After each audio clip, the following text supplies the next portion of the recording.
Welcome back, MTG Joe here. It is cold as beep here, but thankfully we have some hot standard decks today, and we're going to be looking at the weekly metagame breakdown for the standard best of 3, traditional standard, ladder. We're going to be focusing kind of diamond and mythic rank, and we're going to look at the best decks. This is going to be kind of a hodgepodge. We're going to look at ladder data. We're going to look at kind of some new decks that came out over the last week or so that have really kind of jumped up, and there's a lot of variation, so we're not getting dedicated individual or like aggregate stats just yet, but we have individual contributors. There was a huge standard spotlight tournament, 1,400 plus players over the weekend that we'll take a look at as well. So there's all these kind of cool things that are there. I am gonna link it in the video description as well. There's a Twitter account, and I'll link to their Twitter account. They did a win rate matrix for all the games from this weekend's Foundation series. The two highest win rate decks were the Dimir Bounce and the Esper Pixie decks, which we'll get to. They had kind of the best win rate compared to the field. So that'll be something if you want to take a look at, just seeing with that. Not really something I just want to throw up on screen, but it is useful in that sense if you do want to take a look at that. For the folks who have been following along, I will link as well in the video description kind of my updated Gruul Delirium deck. So over the weekend we were working on playtesting for my upcoming RCQ this weekend, playing Gruul Delirium. So I've been kind of playing with various versions there. So we did a bunch of metagame challenges. We had a lot of folks come by, so that'll be linked there as well if you want. But all the deck lists, as always, find in the video description. We're going to get majority of the stats from Untapped GG today. So if you want to use Untapped, link is in the video description. A companion tool that aggregates user win rates and then gives us a whole bunch of cool stats. So we will jump into it.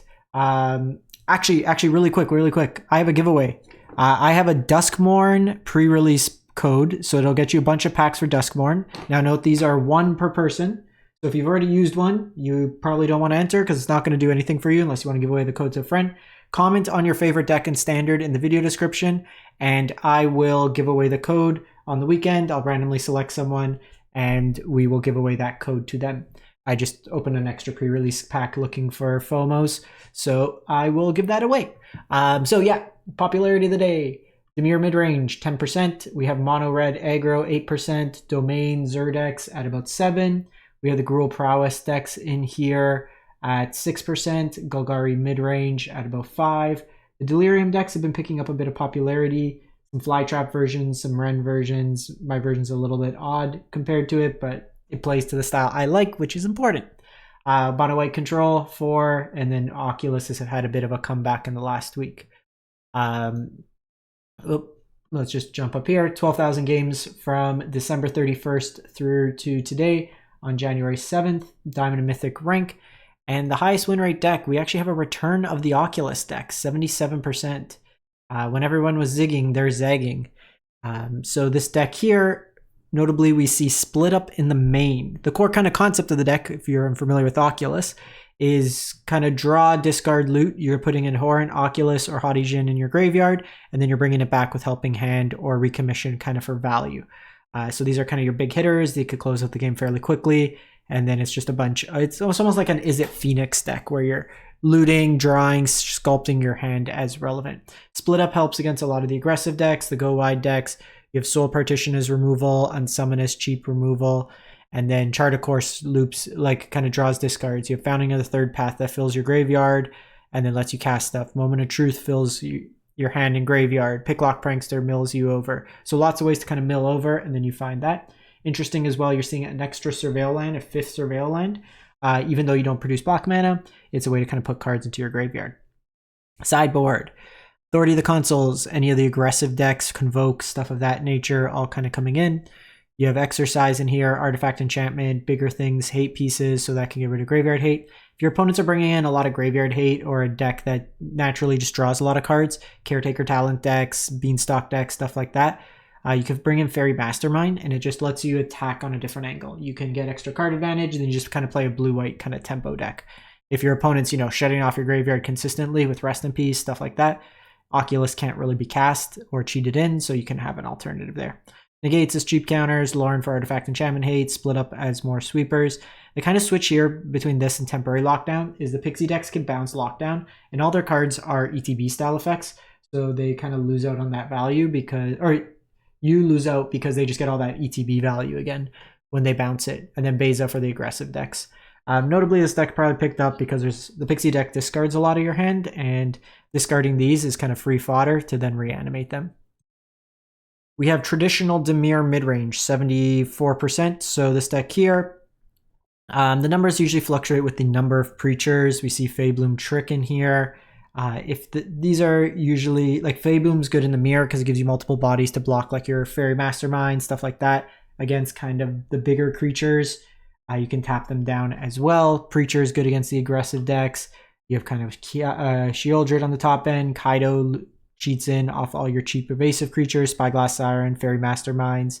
The Floodpitch Drowner is kind of a free attack, and then you can potentially rebuy that. Go for the Throats, Cut Downs, Ignore to Run, really good against any sort of protection effects, stuff like that. Spell Stutter as cheap counters with like the Fairies, Soulstone Sanctuaries, a Ninja, Fairy, Unicorn all in one.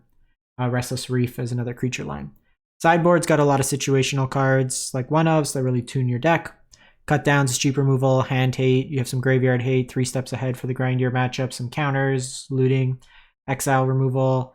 You have Negates as cheap counters, just various removals. Blotout's really good against like your opponent's bigger things, can hit a Kaido, any of the bigger stuff, and it exiles as well. Malicious Eclipse for the go-wide decks. Preacher for the aggressive decks, similar with Sheoldred for the kind of the grindier aggressive decks, and Gix Command as a sweeper. Then go to mono red aggro, so pretty stock list. One thing to mention, some decks are exploring playing some number of Soulstone Sanctuary. I've seen upwards of 3 in some lists. It is a mouse that works with the synergies there, so I think it was -1 Rock Face and then 2 Mountains for 3 Soulstone Sanctuary. So if that's something you want to try out, it does make it a little bit harder to double spell in some instances, but it's still a pretty strong way to go about things. So kind of stock in this regard, nothing really changed in the main board this week. Your mouse package and just very aggressive angled deck, kill them as quick as possible. Sunspine Links coming in on the side, good against, like, the Pixie decks don't play any basics, so it's a way there against Devotion, or sorry, not Devotion, Domain, any sort of greedy decks. Golgari, it's not too bad against that. Jai is an interesting inclusion. I've liked Jai at time to time. It plays around various traditional removal spells, sweepers, stuff like that. It puts pressure down, and it can provide some card advantage, can provide some removal. Urbrass Forge was usually like a slam dunk, but with Authority of the Consuls, it pretty much nullifies the card there. And then because mono red can't do anything about it, they're already going to be bringing in Authority. So I find it a little bit worse against some of the white-based decks recently. Twisted Fealty for threat and effects. Chorification Mage, whenever you cast a non-creature spell, I wouldn't play this. Play like Obliterating Bolt, probably be my call. That would be my suggestion, Obliterating Bolt in this spot. You could even play like another Threat in style effect. Torches, Barrages, all very good. Gruul Aggro, so you have this is the Innkeeper's Talent version. We'll take a look at the list that won the Spotlight series, which was a Leyline version. But this deck here has got Innkeeper's Talent. You have kind of the mouse package in red. Green gives you Snakeskin's Veil, as well as Questing Druid for some card advantage. Now, with nowhere to run, it does get rid of the hexproof, but depending on the size of your creature, I have been using it as just a combat trick to get your creature to 4 toughness in the domain deck. So while they can't necessarily kill it, you can basically void the removal from it. 2 Swift Spears. Some of these decks as well are playing Paw Patch Recruit in place. This version's on the Burst Lightnings and the Shocks, which seems a little excessive, but Paw Patch Recruit is another good one. Given that it provides multiple creatures, it's good against the mirror deck. You put counters on things, and it has trample naturally built into it. Barrages, Torches, cheap removal, Paw Patch Formation, dealing with enchantments, flyers. The other Druid for the grindier matchup, Scorching Shot for like Sheoldreds and bigger things. Your Forge and Sunspine, like we mentioned with mono red. So the list that won the tournament is this Gruul list. So it is on Leyline. This player, Nicholas Odenheimer, went 16-2. So kind of that best of one version that got banned, but with Leyline of Resonance, you have the Cacophony Scamp, Heartfire Hero that can both, when you can either fling them for extra value, or when they die, they basically deal the damage to them. So with Leyline, you can throw huge amounts of damage. Normally with Cacophony Scamp and like the double pumps, you can get them that way there. Slick Shots, Questing Druids, Ember Hearts in here. So not the traditional mouse package, more of prowessy. You have your Monstrous Rage, full set of Snakeskin Veil, turn inside out as a pump effect that can leave behind a manifest if they kill it, and then Overprotect, another pump effect. So kind of like Giant Growth, but with 1 more mana, gives Trample, Hexproof, and Indestructible. A couple Riskless Ridgelines, and then your lands. Post board against heavy removal decks, you take out the Leyline of Resonance. You bring in your Paw Patch Recruits in here. You bring in your Burst Lightnings, just cheap removal, so you can kind of become more traditional burn. You have Innkeeper's Talent, so you can kind of pivot the deck. Barrages, Nemesis for the red-based mirrors, Twisted Fealty for stealing the big stuff. Okay, so this one here, it's Azorius Control, which is basically mono-white tokens. This is the one on the ladder this week that's been doing a little bit better. I will say I think just the strict mono-white version might be better with the Overlords. I think the Overlords are just a really threatening card. Now the blue gives access to help in kind of the mid-range mirrors. Helps you to counter like their big payoffs. It also gives you access to Jace in the side. So it's something you might want to consider. If you want to see like the mono-white versions, just look at when I link the full deck list from the Spotlight series. You'll be able to see it. It's not popping up here, but you'll see it when in the deck description. Core of this deck, obviously Caretaker's Talent, bunch of tokens, draws you a whole bunch of cards, tons of removal. Elspeth Smite, Lay Down Arms, Get Lost. You have Temporary Lockdown, just lots of ways to draw cards. Sunfall for any of the go wide decks, and then just the draw engine between Caretaker's Talent and Enduring Innocence to refill your hand. More removal, exercises, Artifact Enchantment, and then Power 4 Greater. More negates for kind of the mid-range mirrors. Ossification is cheap removal. Rest in Peace for Graveyard Hate. Another Lauren, Artifact Enchantment Hate, Split Up, and Temporary Lockdown. Just more sweepers available. And then Jace the Perfected Mind in these kind of mid-range mirrors, domain mirrors. You just mill out your opponent. 4-color Zur. So Zur Domain. This is the Zur Overlord. So Zur animates any of your impending overlords, so you get that value off them, get them to attack right away. All these things draw off Beanstalk, even off impending, so you get just tons of card advantage. This one's doing a 2-1 split between Sunfall and Day Judgment, as well as Split Up, so kind of differentiating your sweepers along the curve, so giving you more options against the aggressive decks.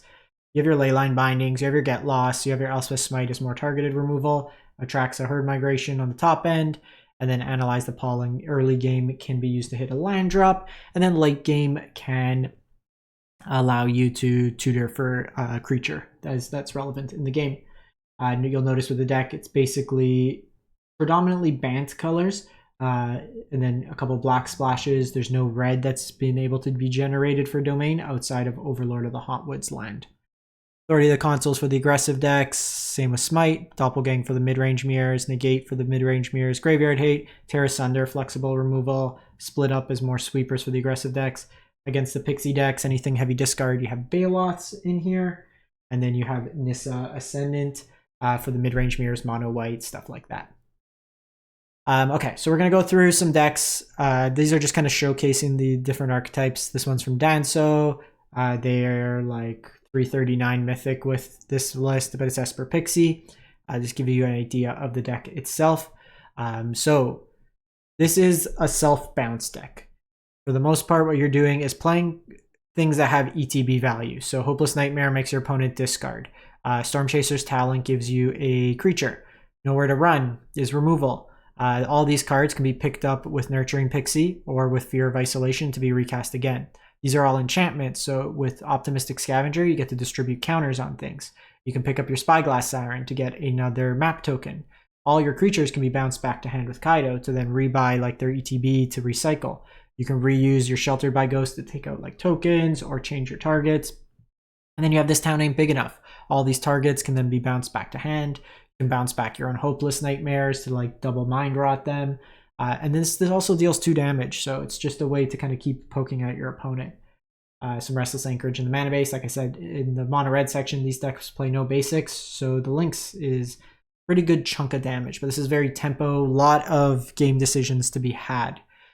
Disfigure is cheap removal, destroy evil for bigger things or enchantment hate, negates, no more lies as cheap counters, pest control for like domain, go wide style strategies, rest in peace for graveyard hate, sheltered for like the aggressive matchups, shrouded shepherd can be used for its cleave shadow, another kind of edict effect for your opponent's creatures, a -1/1 that you can then also, so it enters and then it gives a boost of power, and then you can bring it back to hand, then you can use it as a sweeper again. Witch's Vanity's one that came out against me in an aggressive mirror, and it was really sweet actually. Just another way to destroy cheap creatures. Now this one just cares about CMC 2 or less, doesn't care about power. So if they have like a really big creature, like with just a lot of counters, say that dodges nowhere to run, this just kills it regardless. Could give you food tokens, could give you wicked rolls, more things to bounce, life gain incidentally as well. And then you have Defiled Crypt, Cadaver Lab. So the Cadaver Lab, when you unlock this door, return a creature from your graveyard to your hand. So this can rebuy your bounce effects. Whenever one or more cards leave your graveyard, create a 2/2 black horror. So it's more for the Cadaver Lab side that you're just going to be bouncing stuff back to hand to get kind of the rebuy value. So if they're going to be using a lot of removal on you, you can then buy those things back and then just basically raise dead over and over again. So then there's the Dimir version. This one is from Ishwin Dance. So second place in the tournament also was this Dimir deck. So this one's in like the 600s Mythic. But again, these are just to kind of give you ideas. Very similar concept. You have your Fear of Isolations, but plays a little less bounce, a little bit more with the Dimir kind of tempo-ish. So you have your Flood Pit's Drowner, Enduring Curiosity for card advantage, but you still have the Storm Chaser's talent. This town ain't big enough. Your mana base is a lot cleaner, so it gives you access to like Fountain Port or Soulstone Sanctuary. More basic, so you're not playing as many pain lands. So it's kind of a different take in that. Very similar, cheap removal, hand hate. Get Out can be used as enchantment or creature counters, or bounce back your own things. Negates is cheap counters, Malicious Eclipse for the go wide decks, Preacher for the aggressive decks. So you can kind of just transform where needed into Dimir Midrange. You also have like Deadly Cover Up. I ran into a version that was playing Kix Command. So you have some options in terms of the deck itself. We then go to the deck that, so this one like a standard challenger of the weekend and was going all around. It is a new Omniscience combo deck. So we had Abuela's, that was another combo deck in best of one with Rakdos Joins Up, where you could kind of loop the Rakdos Joins Up amongst each other. But this deck here, what you're looking to do is basically self-mill over on Omniscience. Abuela's animates Omniscience. It becomes a creature version of Omniscience. So then you have kind of a couple lines. Ideally, what you want to do is if you have Omniscience in hand, play another Omniscience in hand, just because it can potentially kill this. But if not, what you do is you Invasion of Arcavios, and then you go into your sideboard and you get Season of Weaving. Season of Weaving makes a copy of an artifact or creature you control. I think you basically create a token copy of it. Abuela's return target. So this isn't a copy in itself. So you make a copy of the Omniscience, and then you basically return all non-land permanents to its owner's hand. The token stays around of Omniscience. You return the invasion to hand, and then you basically just keep looping where you play the invasion, you return Season of Weaving, you keep making copies of either like the Omniscience or drawing cards, or what you're able to do is basically get to the point where you're able to get 2 invasions, you get Unnerving Grasp, and this lets you manifest, return up to 1. Oh, okay, sorry, made a mistake. So once you get the Omniscience token, this deck's like a little weird. You bring this back to hand, like I said, you cast the invasion, you get Unnerving Grasp. Unnerving Grasp returns this invasion to your hand, you manifest a token, and then you could either keep manifesting tokens, or you can do Season of Weaving to make you a bunch of tokens of your manifested tokens and kind of go that way there. I think that's how it works. Something like that. You make a bunch of tokens, you bounce a bunch of stuff, and kind of win that way there. It's a very click-intensive deck. Disenchants for like various graveyard hate pieces, get lost. Grand Abolisher stops your opponent from interacting with you at instant speed for the combo. Kitsa is another way you could kind of draw discard into the combo. It's another way when you keep casting spells that could just become a big prowess threat and kill your opponent that way there potentially. And then just cheap counters, lockdown for the aggressive decks, Day of Judgment, Heroic Reinforcements, another card that you can just win on the spot. So once you do all your, you make a bunch of tokens, you just cast Heroic Reinforcements, and then you haste out your stuff. That was a lot of talking for a convoluted deck. Omni, make copies, yada, yada, yada, tokens, tokens, tokens, haste. All right, Golgari Mid. So this one's 6643 by Bibauer. They are like high mythics right now. And then this deck here, Golgari's got a lot of different ways. We've seen the Unholy Annex vary in terms of the numbers. With Dimir Mid, if they're like on the Fairy Mastermind, Unholy Annex gets a little worse. The Pixie versions, you probably do want Unholy Annex just to draw you some cards, but it can be bounced. Just kind of mid-range, good against the aggressive decks, Glissas, Preachers, Tranquil Furlback can eat the graveyard against all these graveyard decks popping up. Blows up enchantments. You have like Terra Sunders, Cut Downs, just a whole bunch of cheap removal for their effects. Jellies, and then Gix Command the Sweeper. Soulstone acts as a demon as well, and then you have the Cottages. Bunch of cheap removal, Hand Hates, Terra Sunder Flexible. We mentioned Blot Out in the other deck, what its uses are. Liliana for the grindier matchups, Tranquil Fillback, Artifact Enchantment Hate for the heavy discard decks. You have Baloth that can be cheated in. Harvester Misery for the go wide decks, Nissa for like the mono white decks. Grindier matchups, you can bring in your full set of Unholy Annex. Moving on, we got Simic Talent. Or not Simic. Simic Terror, Sultai Terror. Main board, it's just Simic, but this deck is another, this town ain't big enough, Storm Chaser's Talent. For this deck, put a bunch of cheap cards into your graveyard, things like Analyze Pollen, Bushwhack, Seed of Hope, fills your graveyard, you cast cheap Eddymark Crabs or Tolarian Terror, that can then draw you cards off up the Beanstalk. You have black card here through Gloomlake Verge or the Swamp in the sideboard that can be tutored, that gives you access to like Glissas, you have nowhere to run, go for the Throat, Anoint, just cheap removal. That can be used in some of the more aggressive matchups. So you can kind of pivot if your opponent's doing a lot of graveyard hate. You can kind of pivot to like a Sultai mid-range deck. Terra Sunders, like we mentioned, nowhere to run. Shrouded Shepherd's an interesting one. So it is a sweeper effect, but can be found off Cash Grab or any of the effects that self-mill you over to find a permanent. Same with Keen-Eyed Curators, graveyard hate that you can find off like Find a Creature type or permanent. And then Basilisk Collar can give lifelink to any of your bigger creatures. Seen another variation of this deck where it's basically just playing white instead of black for Sheltered by Ghosts and either like Destroy Evil or Exercise.